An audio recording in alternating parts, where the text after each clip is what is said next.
All right, take 6. In the past week, I've had at least 3 of my friends ask me what camera they should buy for their upcoming travel. Dedicated photography is so in for 2026, and I'm all for it, but there is a lot of influencer slop out there, so I'm here to de-influence you. I'm Sunny, and I have like 100 followers, so I'm definitely not an influencer, but I've been photographing things for over a decade, I've done paid shoots, and I have a small gallery at my local boba shop where I sell my prints. Oh, also, I started the photography club in my high school, so I'm kind of a big deal. So if you're new to photography, here's my little guide on what camera you should spend your hard-earned money on. If you already have a dedicated camera, why are you still watching? Go out and take some photos. Okay, intro. So first off, the 2 elephants in the room, the Fujifilm X100 series and the Ricoh GR series of cameras. If you've been on any social media, even tangentially related to the photography or technology, you've probably seen these cameras, so I'm just going to get this out of the way. If you cannot coherently explain the exposure triangle to me, then you're not allowed to buy either of these cameras. Yes, gatekeeping is back on the menu. Let me explain. Both of these cameras were built for very specific use cases. Neither of them have a fully automatic mode or lenses that zoom. These cameras have endless amounts of customization that, if you know what you're doing, make them very powerful tools. Keywords here, if you know what you're doing, and tools. These are not cameras you should buy as your first camera. Buying one of these is like buying a Lotus Elise to drive to the grocery store before you even get your license. I absolutely despise all these TikTok influencers who've made the prices of these cameras skyrocket faster than the S&P 500. I even taped up all the logos on mine since I don't want to be associated with that shit. Buying these specialized tools will not automatically make you the Gordon Ramsay of photography. Because yes, these are just tools for the artists to achieve their vision. Alright, rant over. Now that we've covered what not to buy, here are my suggestions on what you should actually buy at varying price points.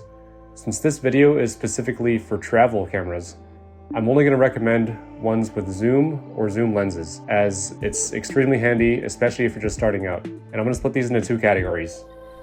The first category is fixed lens compact cameras. The advantage of these kinds of cameras is that they're usually small enough to fit into a pocket, and they have a very versatile set of features for many use cases, which is what you want in a travel camera. The downside is that you're stuck with the lens that it comes with, which, while it may be versatile, once you start using it, you may discover you want something a little bit more far-reaching or a little bit more wide-angle. That brings me to the other category, which is mirrorless interchangeable lens cameras. The advantage to these is that you're able to change lenses on a whim. So you can attach a tiny little pancake lens if you're just going out for a matcha latte, or a big, humongous telephoto lens if you're going birding. This one's not that big. The downside is that these tend to be bulkier and heavier than the fixed lens ones, although there are definitely some small interchangeable lens ones like this one that are comparable to the size of a compact camera. All my recommendations and budgets will be assuming that you buy from a reputable reseller like Map Camera or Kitamura on eBay, or a secondhand site like MPB or KEH, since that's where you'll get the best value. You can also try Facebook Marketplace, but it's a little bit risky if you don't know much about cameras. I'm also not going to be doing a whole review of any of these since there are already plenty of those on YouTube. So the first budget category will be under $500. For the fixed lens category, I'm going to recommend the Sony ZV-1 Mark I or the Sony RX100 Mark IV or Mark V if you're okay with hunting for a good deal. Side note, pay close attention to the naming scheme. Camera manufacturers definitely don't make this as clear as they should be. There's a lot of scammers and baiters on Facebook Marketplace and eBay. If you want an interchangeable lens camera, I would recommend the Olympus EPL10 with the 14-42 pancake lens. In addition to being extremely cutesy, these are tiny and will fit in most boys' pockets. However, they don't have a viewfinder, the thing you put your eye up to. So if you want that kind of aesthetic, I'd recommend the Olympus EM10 Mark III, again with the 14-42 zoom lens. Both of these Olympus cameras have what's called a micro four thirds sensor, which is a system of cameras which has an insane variety of camera bodies and also lenses to choose from, anything from this 14-42 pancake lens to a big telephoto lens. The micro four thirds system is extremely popular in Asia and Europe for its small size and great value, so this is what I'd recommend if you decide to get an interchangeable lens camera. For the budget of $800, I'm going to recommend the Canon PowerShot V1 for fixed lens and more micro four thirds cameras for interchangeable lens cameras. The Olympus EP7, which is what this is, if you don't want a viewfinder, and the Olympus EM10 Mark IV if you do. These are just a bit newer than the ones I mentioned before, and again, they're great travel companions when paired with the 14-42 pancake zoom. For the budget of $1,000, I'd recommend the Canon G7X Mark III, but only if you can find one in stock at retail price. We do not support...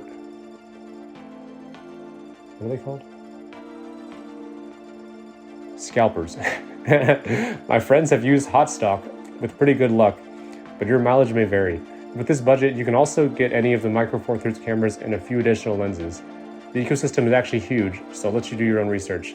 But one suggestion I have is the Lumix 20mm f1.7. This complements the basic pancake zoom lens really well because it's also very compact, but the aperture is large, so it lets in a lot more light. It's fixed at roughly the field of view of the human eye, so it's what you would call a normal lens. For anything over $1,000, would not suggest you buy this expensive of a first camera, but I guess if you got cash to burn, you can get a Sony RX100 Mark VII, which is the newest one. As for accessories, you'll need at least one SD card, so make sure you get a reliable one from Samsung or Lexar. I'm not a fan of SanDisk because they've had their quality issues in the past, but they should be fine. You'll also want a card reader, but these guys are small and cheap. You might also want some extra batteries depending on how much you'll be shooting, and you'll want either a wrist strap or a neck strap. I like the ones that disconnect pretty quickly if you're not using it. You definitely don't need a tripod for these travel cameras. And definitely don't get a camera bag that screams camera bag unless you want to get robbed. I usually just keep these in whatever purse I'm carrying for the day. If you still have money to spend, I would also recommend you get an action camera like this GoPro, especially if you plan on doing anything adventurous while traveling. You can take these basically anywhere, and it's super easy to pull out and just start recording. And surprisingly, most of these have the ability to shoot raw photos, so you can also get some nice pictures with them. Alright, editor guy here to talk about phone cameras. I'm not here to shame anyone unless you're a TikTok influencer, so if you only have your phone, you can definitely still take great photos. It'll just be a little bit more work and you'll be a little bit more limited in your creative control. Project Indigo and Blackmagic Camera are two apps that I use if I want to do any serious photography with my phone, but I usually just shoot in RAW in the default camera app and edit them manually. That way the photos don't have that over-sharpened phone look, and you can still get some decent results that way. I would still recommend a dedicated camera, just because it's a nice disconnect between the brain rot. Just make sure you'll actually want to carry it around, because the best camera is the one you have with you. I hope I helped. Feel free to leave a comment or just text me if you have questions. Bye. Okay, so that's all the tips I have for you guys. This last section is just for me to justify all of my cameras to the treasury, but feel free to keep watching if you're bored or if you're just curious what I use each camera for.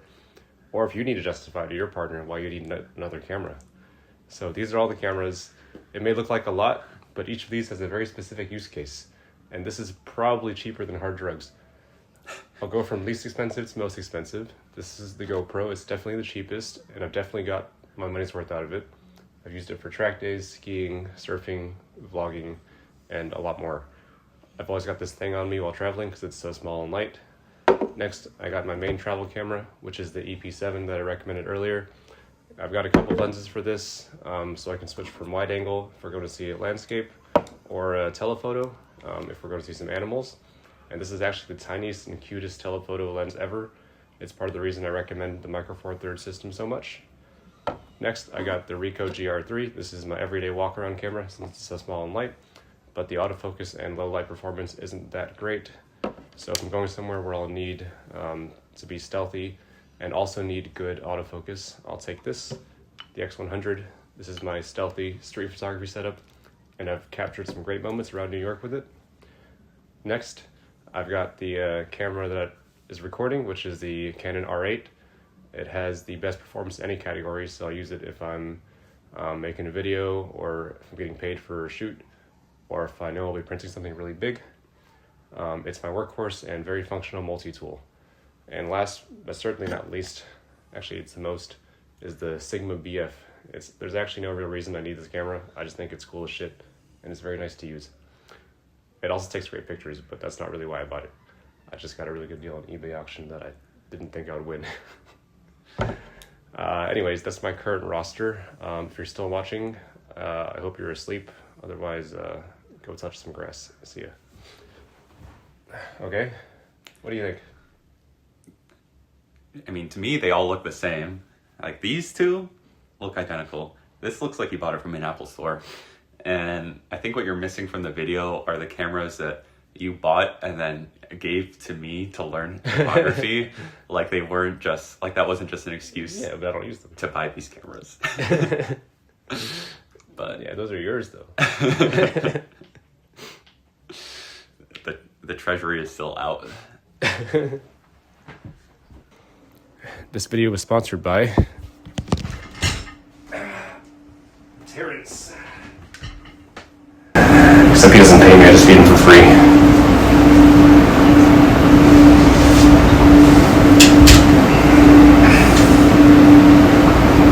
Good boy.